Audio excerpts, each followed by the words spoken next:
Pretty nice temperature out here today, huh? Yeah. Maybe we should just stay here instead of going to New Hampshire for Christmas. No! Oh, okay. So you guys do want to go to New Hampshire for Christmas? Yes! And then after that, you want to go back to Haiti? Yes! All right. Are you afraid to go back to Haiti? No, not at all. Me neither. I don't think I've ever really been afraid there. No. No. We've been through some stuff. Yeah, I mean, there's been scary stuff, but I've never been afraid.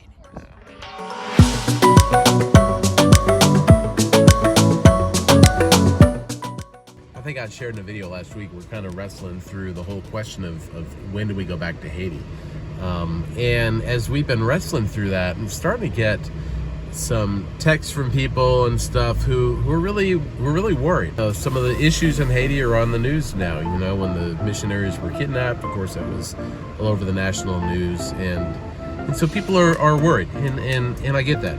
And so, you know what? Maybe it would be good for us to just share a little bit about how we think through that question of when do we go back.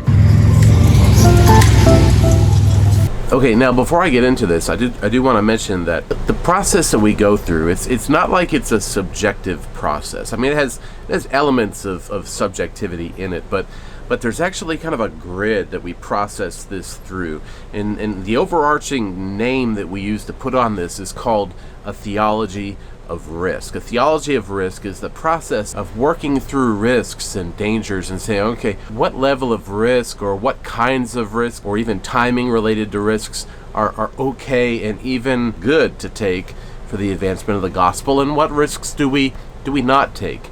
And so there's a whole process for how to work through that. In fact, if you're interested in this, there's a great book by a woman named Anna Hampton called Facing Danger. I'm reading this right now. This has been out for a little bit. She actually did a great podcast interview a couple weeks ago. I'll put a link to this book and then also that podcast interview in the description. What I do want to do is share with you 5 things that are critical that help us think through how do we go back. You know, the first thing that Becca and I want you to know is that these decisions are not decisions that we make in a vacuum. We definitely understand that we don't have all of the wisdom that we need to be able to make decisions like this. We talk to people. I'm in regular contact with some of the best security experts in Haiti. Was texting with one of them this morning. We have leaders at Crossworld that are over us that help us think through these things. I was on the phone with one of them this morning. We have security experts at Crossworld. We talk with Haitian colleagues on the ground. We talk with expat colleagues on the ground. We get as much information as we can so that when we do make a decision, we have good information to base it off of. It's beautiful, these colors. So one of the key things that we think through is what is the impact that our presence or our absence has on our national co-workers. So we're there to encourage them, to support them, to help them as we're all working to launch a disciple-making movement in Haiti. And so does our presence put them at risk? If so, then the question becomes really easy. Or does our absence lead to more discouragement for them? And if that's the case, then maybe we would assume a little bit more risk. Yeah. So the other thing that we think about as we're trying to evaluate is the health of our family. How is our family doing? So one of the things that we consider when we as a family are home in just the chaoticness of Haiti that's going on outside of our home, outside of our walls, when that starts to leak into our home, that's usually a red flag to us. Yeah, because I think we've been through a lot of chaos over the past few years. But one of the reasons we've been able to stay and continue to thrive even and grow and serve and be effective is because Becca has really turned our home into an oasis, and we protect that ruthlessly. We do. And that has been that's been a great decision that we've made. That has paid off 1,000,000 times over. But if we get to a point where the chaos outside is leaking inside to the home and there's nothing we can do to stop it, that becomes a factor. It's not the only factor, right, but it becomes a factor.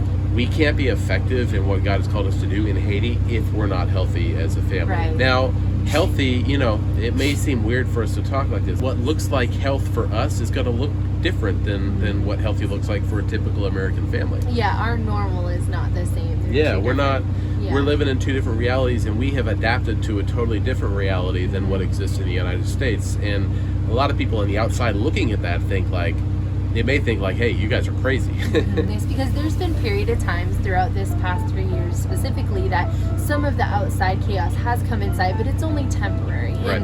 And that is, and I feel like that's good too, because our children are not sheltered. They understand the chaos that's going on. They understand the factors that are going on, but they know in an age appropriate way too. So we evaluate all those things. But I would say, even with all the chaos, and I think I've said this before on this channel, even with all the chaos, bringing our kids to Haiti and living there for the past 5 years has been one of the best things that we have done. Absolutely. As a family. Yeah.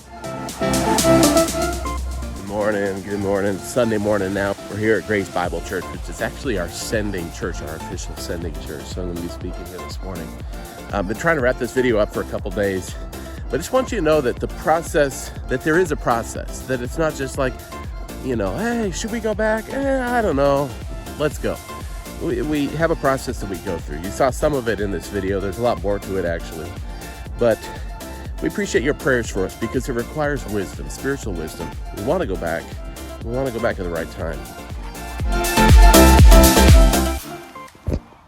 And ultimately, what it comes down to is, what do we feel like God is calling us to do? And we need God's wisdom for that. And so we appreciate your prayers in that regard. So what we've decided to do for now is we're going to stay here in the States through Christmas. We're here in Dallas right now, and we're going to fly up to New Hampshire on Thursday. Spend Christmas with family there. So we'll keep you up to speed. Thanks so much for watching this video, and we'll see you tomorrow.